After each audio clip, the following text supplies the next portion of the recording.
सद्गुरु महाराज की जय। श्री सद्गुरु महाराज की जय। अखंड मंडलाकारं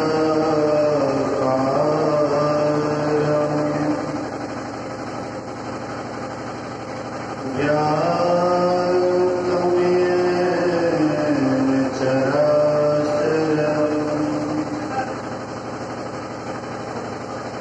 तत्पदं दर्शितं येन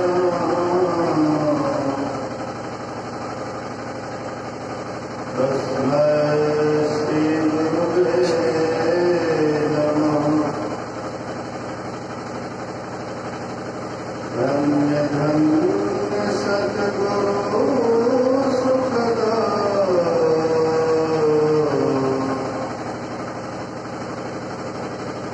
महिमा कहे ना जाए।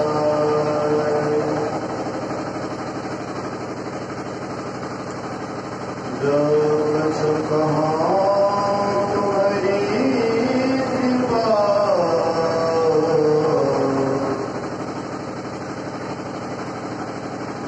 पे कछु ना बसाए।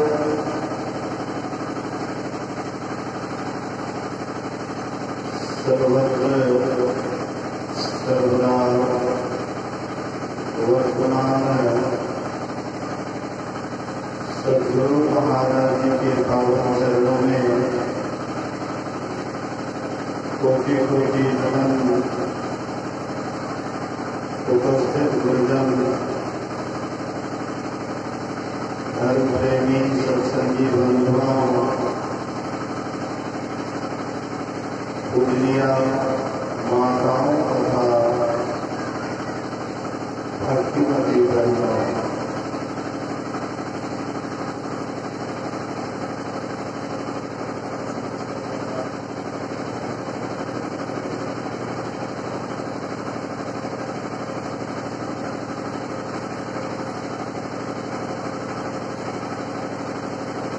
अभी हम लोग श्री रामचरितमानस सारस्वती के तृतीय सोपान अरण्यकांड से श्रवण कर रहे थे। पाटी धर्म के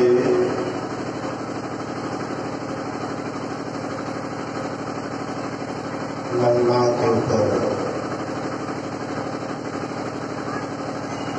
पातिव्रत धर्म अर्थात अपने पति को परमेश्वर समझकर उनकी जो सेवा सुरक्षा करते हैं, उनके आज्ञा का पालन करते हैं, तो कहते हैं उसको पतिव्रता नारी कहते हैं। गोस्वामी तुलसीदास जी महाराज कहते हैं, बिनु श्रम नारी परम गति लहई, पातिव्रत धर्म छाड़ी छल गई। कहते हैं बिना परिश्रम के ही जो छल छोड़ करके पति की सेवा करती है, वह बिना श्रम के ही परम गति को पाती है। यहाँ पर परम गति से तात्पर्य है स्वर्गलोक की प्राप्ति।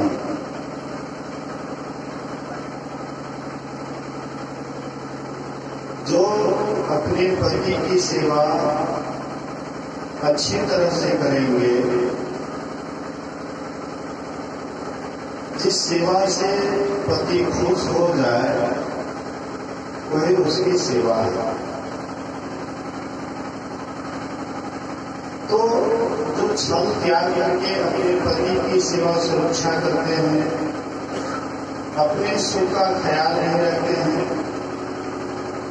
जो अपने सुख का ख्याल रखेंगे ये दूसरे की सेवा क्या करेंगे। सेवक सुख चाह मान भिखारी, सो नव दूध चाहत है प्राणी।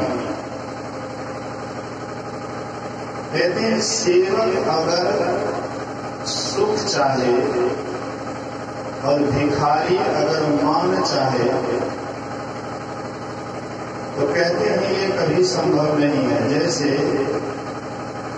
कोई आकाश को दूर करके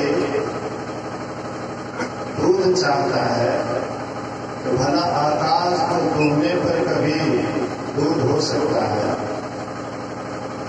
जैसे आकाश के डूबने पर दूध नहीं हो सकता है, ऐसे ही जो सेवक होते हैं वे सेवा करते हैं। पति को मालिक समझ करके स्त्री अपने को सेविका समझती है, दासी समझती है और सदा पति की आज्ञा के अनुकूल चलती है। तो ऐसे पतिव्रता नारी को लोगों ने बहुत तरह से उसकी बड़ाई की है। एक पतिव्रता नारी थी जो प्रत्येक आज्ञा का पालन करती थी, हृदय से सेवा करती थी। सेवा भी एक दिखावे के लिए होता है, लोग देखेंगे तो क्या कहेंगे। जब 10-20 लोगों के बीच में पति रहता है तब शिष्टाचार निभा लेती है, लेकिन जब एकांत होता है तब शिष्टाचार का ख्याल नहीं रखती है। तब पति कुछ और कहे तो उसके बाद को कोई मर्यादा नहीं देती है, हंस करके टाल देती है। आज जब 10 आदमी के बीच में रहता है तो सोचती है लोग क्या कहेंगे, लोग क्या कहेंगे, इस ख्याल से दिखावे के लिए वह पति की सेवा करती है। सेवा नहीं है, दिखावा है, इसको पाखंड भी कहते हैं। लेकिन ये पाखंड का त्याग करके मतलब हृदय आत्मा होना चाहिए सेवा करने वाली, तभी आपसे सेवा हो सकता है। जब आपका हृदय नहीं है, दिखावे के लिए करते हैं तो वह दिखावा बाद में उभर जाता है। उभरही अंत न होई विवाहो, काल में जीवी रावण राव। दिखावे के लिए सेवा एक दिन प्रकट हो जाता है। एक ऐसी ही पतिव्रता नारी थी और वह हृदय से सेवा करती थी। संयोग से एक दिन पति हल जोत करके आए। पहले जमाने में हल बैल करते थे किसान और अपने से खेती करते थे, हल जोतते थे। तो हल जोतने के लिए गए और उधर से हल जोत करके आए। उसकी पत्नी उस समय में धान कूट रही थी।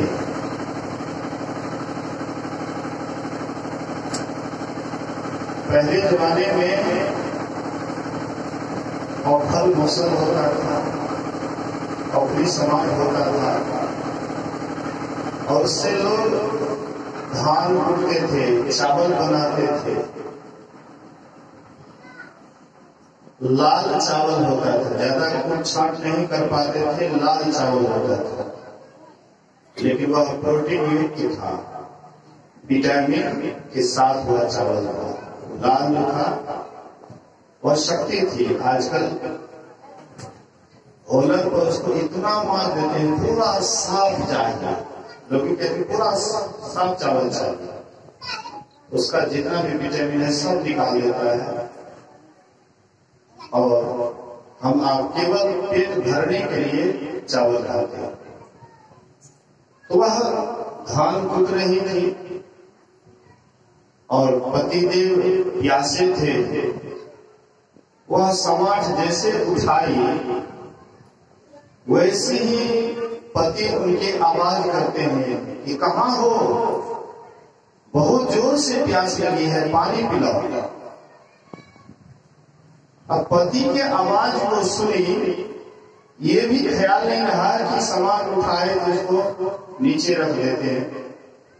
जैसे उठाई, पति की आवाज को सुनी, सामान को वहीं पर छोड़ देती है और गई जाकर के पति को पानी पिलाती है, हर तरह से देखे कि अब वह संतुष्ट हो गए। उसके बाद आई, जैसे सामान जहां रखा हुआ था वहीं पर आकाश में ही ठहरा हुआ है, ज्यों का त्यों वह सामान आकाश में ही ठहरा हुआ है। तो लोग उनकी ख्याति फैलने लगी, अरे फलाने बड़ी पतिव्रता है, सामान उठाई तो आकाश में ही उठने रह गया। तो एक ईर्ष्यावश दिखावे के लिए कि लोग हमको भी पतिव्रता समझे, तो दिखावे के लिए बेमन से नकल करती है, अपने पति को कहती है कि सुनिए क्या बात, तो आप जाइए आज हल जोतने के लिए सवेरे, हल जोत करके आइएगा तो आप हमसे पानी मांगिएगा, मैं धान कूटूंगी, मैं धान कूटूंगी, आप हमसे पानी मांगिएगा। सुनेन जी सुनिए,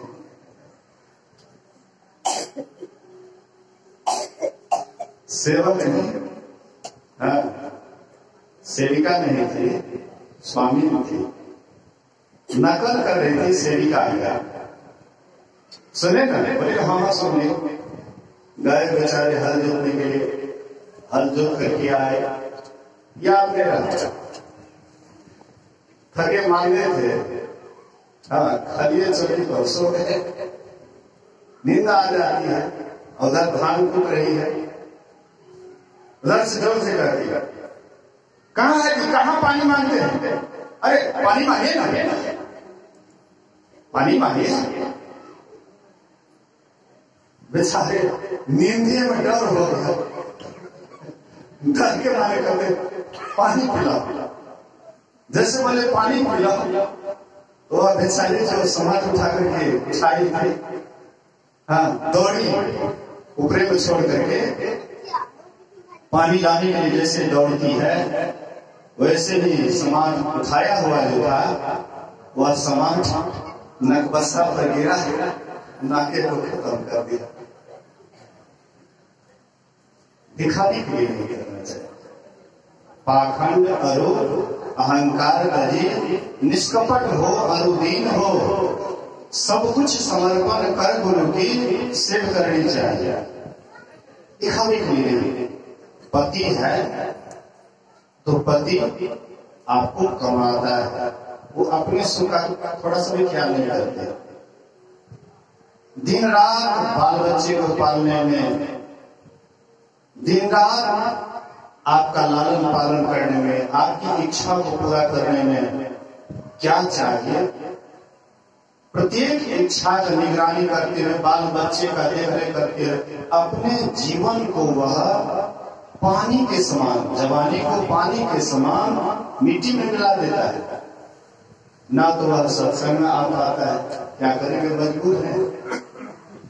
मैं कभी कभी सोचता हूं कि पुरुष कम सत्संग में क्यों आते हैं और महिलाओं की संख्या अधिक क्यों होती है, तब हमें थोड़ा सा दिमाग पर आता है, गार्जियनशिप का भार है और पूरे परिवार पूरे परिवार का भरण पोषण कैसे करना है, दिन रात उनके माथे पर ये टेंशन रहता है। 6-6 महीने, साल भर जाता है बाहर, तो बाहर ही खड़ते रहता है बैल की तरह। बैल को हल जोत दीजिए, एकदम चलते रहता है। वैसे ही बैल की तरह दिन रात बहते रहता है, अपने सुख का कभी भी ध्यान नहीं करता है। लेकिन अपनी पत्नी, माँ है, पिता है, बेटा है, बेटी है, उनके लिए पूरा जीवन दौड़ पर लगा देता है। लेकिन ऐसे पति जो आपके हर हमेशा आपका ख्याल रखता है, लेकिन वह पति की आप सेवा नहीं करती है, आज्ञा का पालन नहीं करती है। हो सकता है कुछ पति में भी पति होता है और कुछ पत्नी में भी पतन की ओर ले जाने वाली होती है। पति जो आपको नीचे गिराए, जिसे वासना की तरफ ले जाए, दिन रात वासना में ही आपको लगा करके रखे, तो वह पतित है। लेकिन उसको भी एक स्त्रियां हैं कि अपने पति को, पतित पति को भी इस ढंग से फुसला करके, हंस करके, हंसा करके, मीठी वाली बोल करके, उसको भी वह पतित से अच्छे पति बना देती है, धार्मिक पति बना देती है। कुछ स्त्रियों में पत्नी होती है तो पतन की ओर ले जाती है, लेकिन अगर पति बुद्धिमान है, पति होशियार है, अगर वह धार्मिक विचार के हैं, तो पत्नी को भी फुसला करके, मीठी वाली बोल करके, अच्छी अच्छी बात को सुना करके उनको भी धर्म पत्नी बना देते। तो ऐसे पति जो धर्म की ओर जाए, ऐसी पत्नी जो धर्म पत्नी धर्म की ओर जाती है, इसी की विशेष बड़ाई है। पति पत्नी तो संसार का हो, लेकिन यहां पर गोस्वामी जी कहते हैं कि चाहे पति जैसा भी हो, अंधा हो, बहरा हो, क्रोधी हो, लोभी हो, लालची हो, कुष्ठ रोग से घिरा हुआ हो, किसी तरह भी है, लेकिन ऐसे पति का भी अगर कोई स्त्री अपमान करती है, वह रोरक नरक में जाती है। बहुत लोग सोचते हैं कि हमारे अनुकूल पति नहीं है, तो चलो यह पति को छोड़ करके दूसरा पति, अगर वह भी पति अनुकूल ना होता, तीसरा पति, वो भी अनुकूल नहीं होता, चौथा पति, जीवन भर पति बदलते रहो। ऐसे जो स्त्रियां होती है, उसकी संत महात्मा बड़ाई नहीं करते, उनका यशगान नहीं करते। सुख दुख दोनों भाई होता है, सुख दुख दोनों भाई होता है। अगर पति के पास दुख आए तो पत्नी को कभी मतलब उदास नहीं होना चाहिए। पत्नी के ऊपर अगर संकट आए तो पति को भी उदास नहीं होना चाहिए, धैर्य के साथ एक दूसरे की सेवा करनी चाहिए। पति पत्नी क्या है? दोस्त है, मित्र है, एक दूसरे के जीवन का साथी है। तो सुख दुख में अगर हम आप सेवा करते हैं, करती हैं, तो उसको भी एहसास होता है। एक व्यक्ति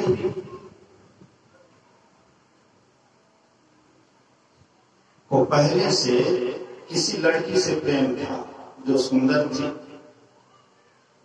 बाद में उसकी शादी हो जाती है कुरूप लड़की से,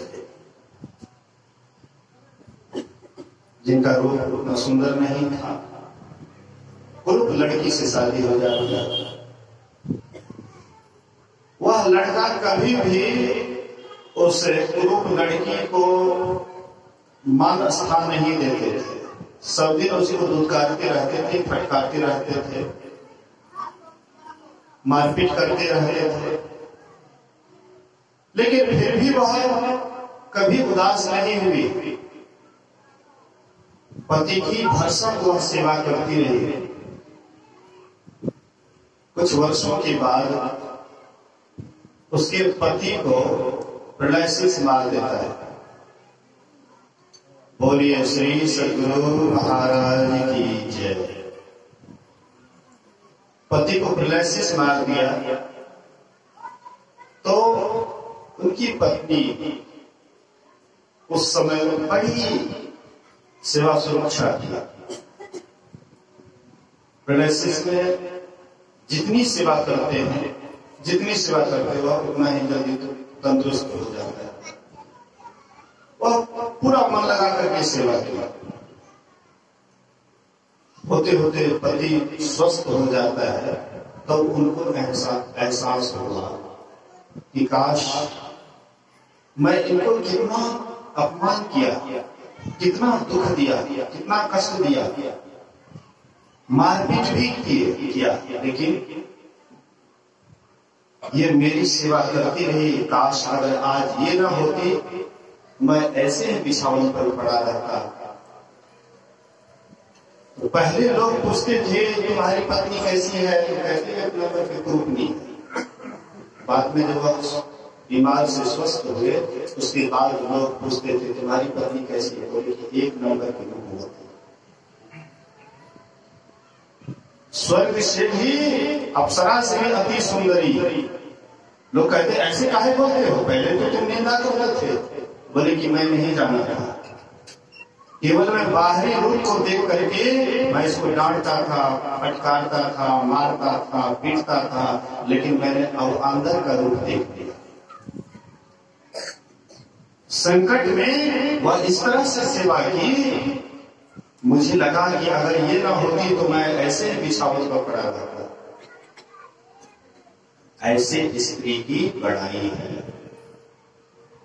धीरज धर्म मित्र अरु नारी, आपद काल परखिए ही जारी। आपके पास कितना धैर्य है, यह कब इसकी परीक्षा होती है, जब संकट आता है, विपत्ति आती है। धीरज धर्म, आप कितने धर्मात्मा, जब संकट आता है, विपत्ति आती है, तब अपना धर्म कितना निभा पाते हैं तब पता लगता है। मित्र की परीक्षा संकट के समय में होता है, नारी की परीक्षा संकट के समय में होता है।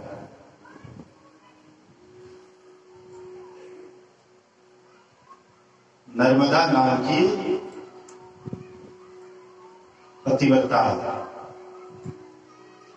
नर्मदा बहुत सखी सहेली के साथ राजकुमारी थी, धनी भनी पली पोसी, बहुत सखी सहेली के साथ रास्ते से जा रही थी। एक कोढ़ी रास्ते में पैर फैला करके लेटा हुआ था। तो जितनी भी सखी सहेलियां थी सब लांग करके चली जाती हैं, और यह हाथ जोड़ करके प्रार्थना करती है कि आप कौन हैं, आप अपना पैर को थोड़ा साइड कर लीजिए, मैं आगे जाऊंगी। बोले तुम्हारी सखी सहेली सब लांग करके चला गया, तुम भी लांग करके चले जाओ। बोले कि मैं उन सखी सहेलियों में से नहीं हूं, किसी पुरुष को भी लांगना नहीं चाहिए। कहती हैं कि अगर तुम नहीं लांगना चाहती है तो मैं चलने फिरने से लाचार हूं, पैर को उठाने बैठाने से लाचार हूं, तो मेरे पैर को थोड़ा सा साइड कर दो, उसके बाद चले जाओ। जैसे उसके पैर को पकड़ करके साइड करने लगी और उसी समय में सिंदूरदान कर देते। और सिंदूरदान कर दिए तो पति हो गया। सोचती यार ये मेरे पति है, चाहे कोढ़ी है या जैसे भी है, लेकिन ये मेरे पति है। अब उन्हीं की सेवा सुरक्षा जी जान लगा करके करने लगे।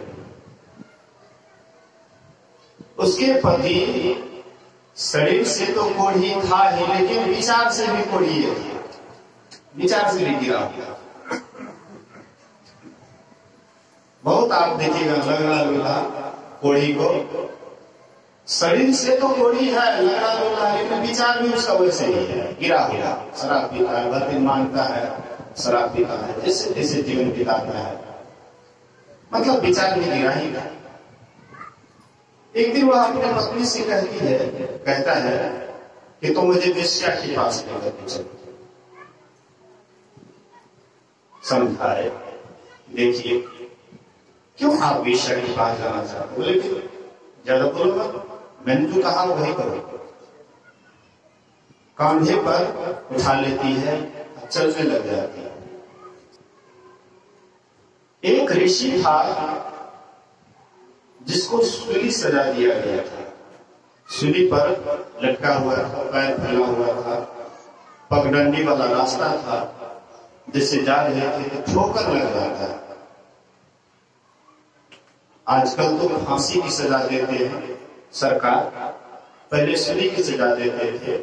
लकड़ी में ऊपर वाला हिस्सा को नुकीला कर देते थे और उस पर बैठा देते थे।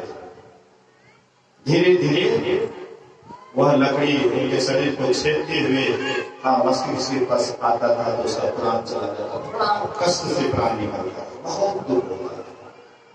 आजकल तो एक बार रस्सी खींचता है, बस समाप्त हो गया। तो ऋषि तो सूली सजा दिए हुए थे, पैर फैला हुआ था, ठोकर लग जाता है, हिल जाता है, उसको बड़ा कष्ट हो जाता है। और वह आवेश में आकर के, गुस्सा में आकर के कहता है कि जो भी मुझे कष्ट दिया है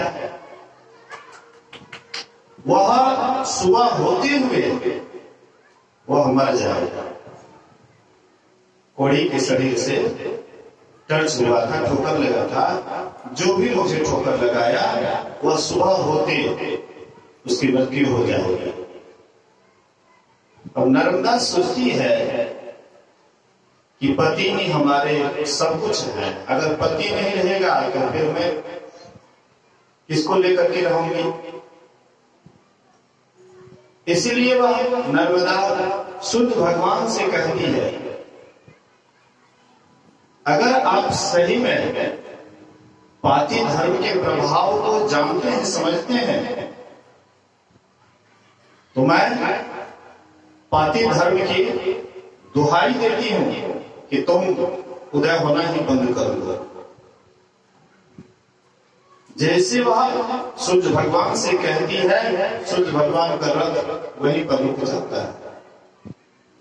रात्रि ही रात्रि सूर्य का उदय ही नहीं हो रहा था। अब सूर्य का उदय नहीं होगा तो सृष्टि रहेंगे कैसे? धीरे धीरे सृष्टि ही समाप्त हो जाएगा। प्रकाश तो सबको चाहिए। जैसे हम लोग यहाँ धरती पर हैं, हमको भी प्रकाश चाहिए। देवलोक स्वर्गलोक है, वहां पर भी प्रकाश चाहिए। यही सूर्य सबको प्रकाशित करता है। तीनों लोग में हाहाकार मच गया, सब त्राहिमाम त्राहिमाम करने लगे, भाई ये क्या हो गया, सूर्य उदय ही नहीं होता है, ऐसे में तो सृष्टि ही समाप्त हो जाएगा।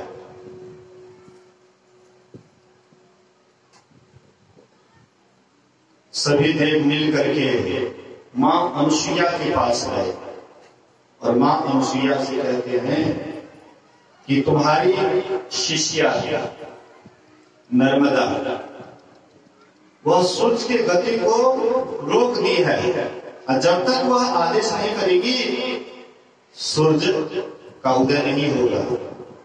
इसलिए तुम ही समझा करके कहो उसको सूर्य उदय होने के लिए। अनुसुईया जाती है और कहती है, बेटी ये सृष्टि ही समाप्त हो जाएगा अगर सूर्य का उदय नहीं होगा तो। बोले कि मां, अगर सूर्य का उदय होगा तो मेरा ही सूर्य अस्त हो जाएगा, मेरा ही सूर्य अस्त हो जाएगा अगर यह सूर्य का उदय होगा तो। बोले कि बेटी तुम काहे के लिए चिंता करती है? अरे मैं हूं ना, तुम अपने वचन से सूर्य को मुक्त कर दूंगा, मैं तुम्हारे पति को जीवित कर दूंगा।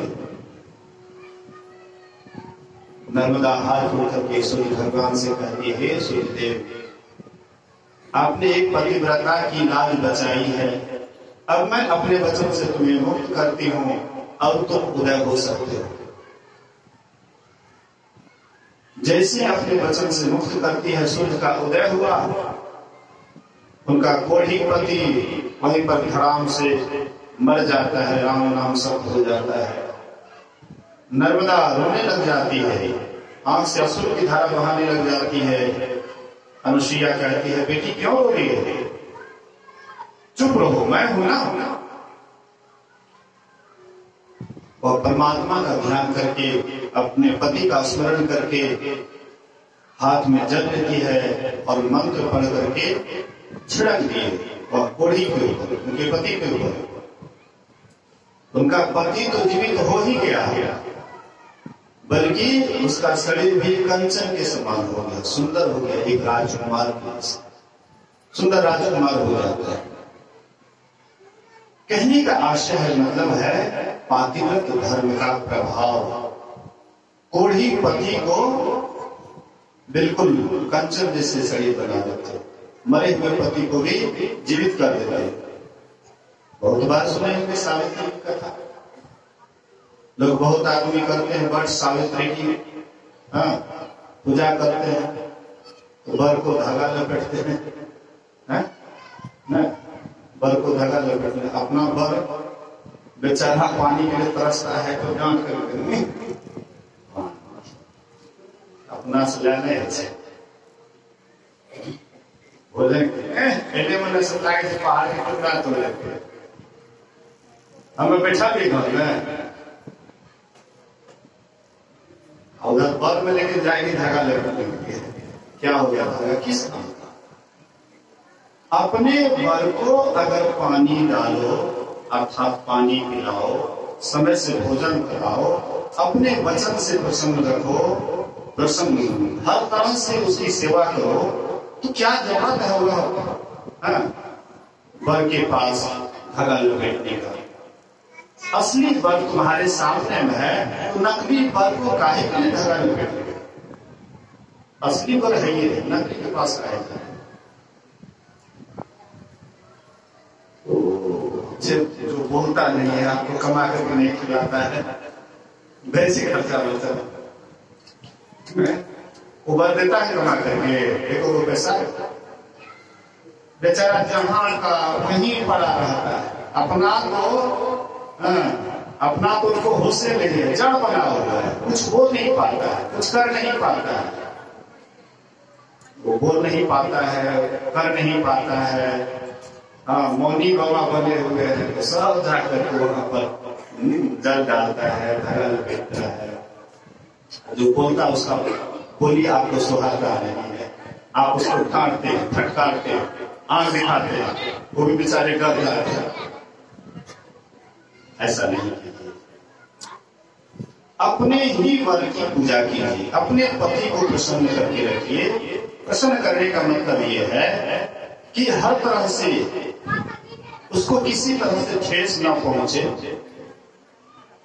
ऐसा उपाय कीजिए। हाँ, हो सकता है अधर्म की ओर जा रहा है, उसके लिए थोड़ा आप ठोकर दे रहे हैं, इसके लिए कोई चिंता की बात नहीं है। धीरे धीरे ठोकर लगेगा तो अधर्म से धर्म की ओर आ जाएंगे, लेकिन हर हमेशा ठोकर भी दीजिएगा तो फिर आपकी बात को वे नहीं मानेंगे, अनसुनी करिएगा, कुछ करिएगा, अच्छी बात करिएगा तो उसको खराबे लगेगा। इसलिए जो प्रेम से जो काम होता है वह कभी भी डांट फटकार से नहीं होता है। इसलिए अपने पति की सेवा कीजिए। सावित्री अपने पति की सेवा की और इस तरह से सेवा की कि मरे हुए पति को भी वह जीवित कर देती है। जब उसका आयु मालूम हो गया कि इसका अंत समय अब बहुत निकट आ गया है, तो उस दिन सावित्री भी कहती है अपनी पति से, मैं भी जाऊंगी जंगल। बोले कि तुम काहे के लिए जाएगी? बोले कि नहीं, आज मेरी भी इच्छा है जंगल देखने की। बोले कि फिर सास ससुर बोले कि हम सब सेवा की सामग्री रख लिए हैं, आदेश भी ले लिए हैं, केवल आपकी आदेश की प्रतीक्षा है। बोले अच्छा कोई बात नहीं, चलो। गए। सत्यवान ऊपर चढ़ता है सूखी लकड़ी काटने के लिए। जैसे 2-4 छौ चलाता है, सिर में दर्द होने लगा। बोले कि सावित्री, सिर में बहुत जोर से दर्द हो रहा है। बोले कि नीचे उतर आई। समझ गई कि हमारे पति का अंतिम समय है। नीचे उतर आई। नीचे उतर गए, उनके सिर को अपने जगह पर ले लिए, सहलाने लगे, सेवा करने लगी। थोड़ी देर में यमदूत आए ले जाने के लिए, लेकिन वह नाकाम रहा। पातिव्रत के प्रभाव से, उनके तेज के प्रभाव से नहीं ले जा सके उनके पति को। अंत में स्वयं यमराज आए उनके पति को लेने के लिए। सत्यवान को प्यास लगा दिए। बोले कि बहुत जोर से प्यास लगी है सावित्री, पानी पिला। वह गई पानी लाने के लिए। तब तक उनके पति को यमराज लेकर के चलने लगे। सावित्री देख रही है पातिव्रत के प्रभाव